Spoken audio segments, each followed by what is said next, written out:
My name is Derek Wangy from the Cobblers. Today I'm going to walk you through how me and my team restored the midsole of this Bred 2012 Jordan 4. The shoe we're working on today specifically is the Bred 12, which is a nickname for black and red, which is very common what you find in Jordans.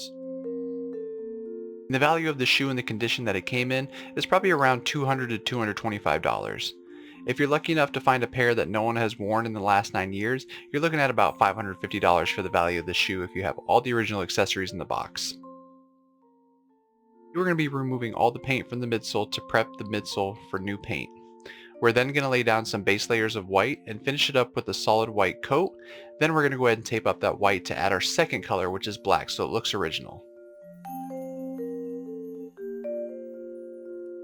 The shoe is 9 years old, which is another reason why this shoe needs to be repainted, because it's been worn a little bit and the paint's starting to crack. The most difficult part of this restoration is keeping the midsoles looking smooth and factory clean. The issue that we have as these shoes start to age is that the EVA foam, which is what the midsole is comprised of, starts to break down. It's our job to try and keep that looking original and smooth by removing the paint safely, depending on the type of shoe, the type of paint, as well as the age of the shoe.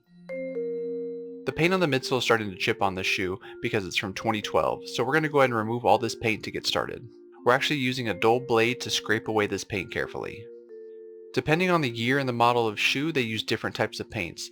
On these 2012 Bred 4s, it's actually an acrylic paint. You can tell because it's a little bit flaky, and that's why we're going to be chipping it away as opposed to using a solvent or other type of chemical to remove that. It's necessary to remove the old paint so we can get a nice clean surface to adhere to. This allows the paint to be flexible, durable, and to give us the smoothest finish possible. When removing the paint with this method, we really want to focus on scraping just the paint and not digging down into that EVA foam midsole. So once we have the majority, if not all of the paint removed from scraping, I'm going to go ahead and go back with some denatured alcohol, or isopropyl alcohol works as well, to just wipe down the surface to make sure I've got any debris or oil that might have built up on that midsole. So once we've removed all that original paint and cleaned it with alcohol, we're going to go ahead and start with our base coats of white. Before adding that paint, I'm going to go ahead and tape up these areas to make sure I don't get paint on any areas that I don't want it. The trick here for taping off is just to take your time and really make sure you're putting your tape where you need it. Once you've applied it, I always like to take a step back and look at it to make sure I have a second eye or a second angle to make sure I did that accurately. Almost every time we're repainting midsoles, I'm going to use a base layer of paint, which is actually just the color I'm using when I'm first painting. In this case, it's going to be white before I do the black, so I'm going to do some light coats of white to build up a base, and then do more coats of white to get a full solid color. When I'm applying the white paint as the base layer, I make sure I apply that all over for a few coats, but once I have about 2 coats down as a base coat, I'll then focus on the area where the white paint is actually visible once we're going to be done with the paint job. In this case, that's going to be on the bottom of the midsole, as the top is going to be black. So once we finish the white paint, you can see it's a nice solid color on the bottom, and now we need to do the top, which is going to be black. For this, I'm going to be using a 1/4 inch blue painter's tape to tape off the bottom so I can put the black paint on top cleanly. You can use any tape you really want, you just need to make sure you can get a clean, crisp edge. When we're applying this tape for the second color, we need to be very precise.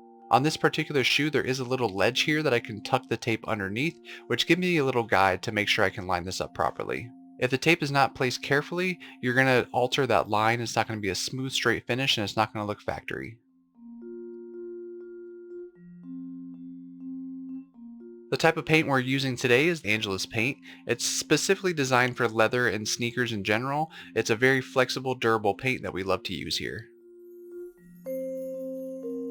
When I'm painting, I try to focus on stretching the paint out as much as possible and making that a really thin coat. If we're using too much paint, it's going to be too thick and it's going to crack when the customer wears it. We're also going to get some brush strokes, so we want to make sure these are very thin coats that we're trying to spread out evenly.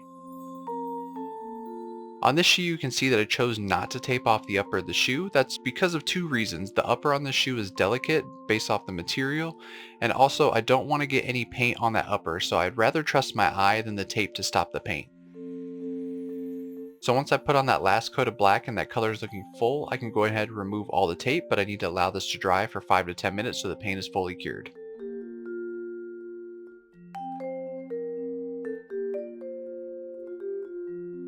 The paint will cure fully over the next 24 hours, so we recommend the customers don't wear that. It just needs to wait 24 hours so you can get them back on the streets.